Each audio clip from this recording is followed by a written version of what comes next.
बलिया में deputy CM Keshav Prasad Maurya ने मंगलवार को बिलसा रोड के GMAM इंटर कॉलेज के खेल मैदान में जनपद की आखिरी चुनावी जनसभा में सपा पर जमकर हमला बोला।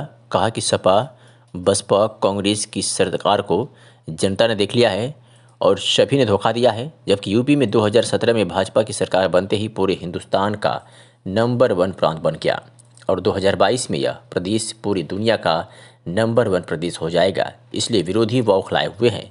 उन्होंने यूपी के बदले हालात को गिनाते हुए कहा कि सपा सोच रही थी कि उन्हें फिर से गुंडई करने का लाइसेंस मिल जाएगा, किंतु अब तक जनता ने सबक सिखा दिया है। कहा कि 2017 से 2022 तक का भाजपा सरकार में जो भी दिखा वह तो ट्रेलर था, असली पिक्चर तो 2022 के बाद देखने को मिलेगा। सपा की साइकिल पहले ही पंचर हो गई है।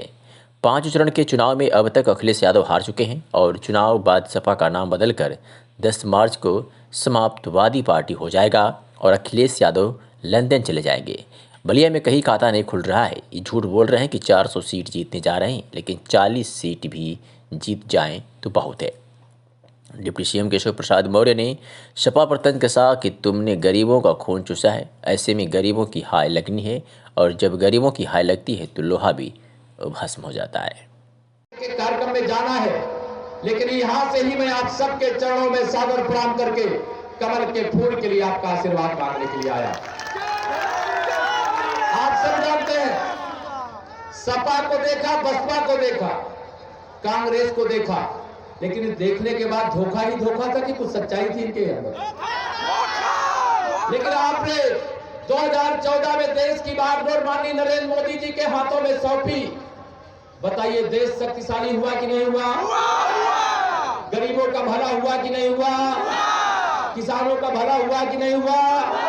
नौजवानों के उज्जवल भविष्य का रोड मैप तैयार हो रहा है कि नहीं हो रहा?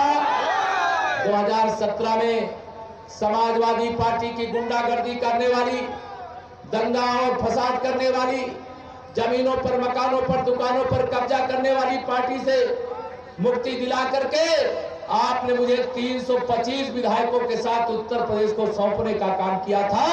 आप बताइए, जिस दिन से आपने यूपी कमल के फूल के हाथ में सौंपा, आपको लगा कि कमल के फूल के खिलने का एहसास बेलथरा रोड के क्षेत्र के लोगों को भी है कि नहीं है? बताइए। चाहे सड़क हो, चाहे बिजली हो, चाहे पानी हो, किसी भी क्षेत्र में 5 साल में जितना हमने किया है, ये बुआ भतीजे मिलकर के 15 साल में भी नहीं किए। ये सारे विरोधी मिलकर के, ये सारे विरोधी मिलकर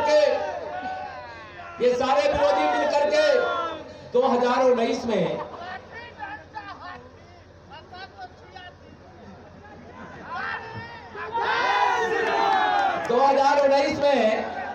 माननीय नरेंद्र मोदी जी को प्रधानमंत्री पद से हटाने के लिए सपा, बसपा, कांग्रेस, लोकदल सब मिल गए थे कि नहीं मिल गए थे?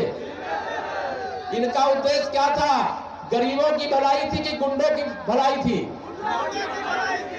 मोदी जी हट जाए तो इनका सारा रास्ता साफ हो जाए, ये चाहते थे। मोदी जी ने 2014 में जब आपने प्रधानमंत्री बनाया तो उन्होंने कहा था ना कि ना खाऊंगा ना खाने दूंगा, और जिन्होंने खाया है उसको भी निकाल करके गरीबों और किसानों के चरणों में डाल दूंगा।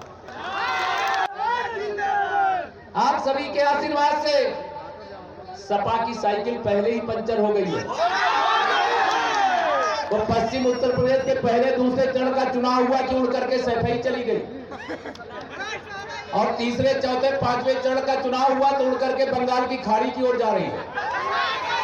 स्वयं श्री अखिलेश यादव जी करौल से चुनाव हार चुके हैं और इनके गुंडे अपराधी बड़ा बौखलाए हुए हैं। बौखलाए कि नहीं बौखलाए?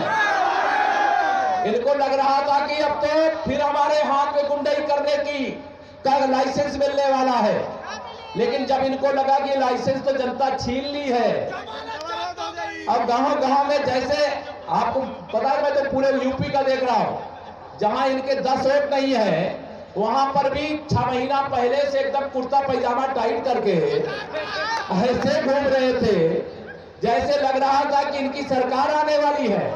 लेकिन मैं आपको बता रहा हूं,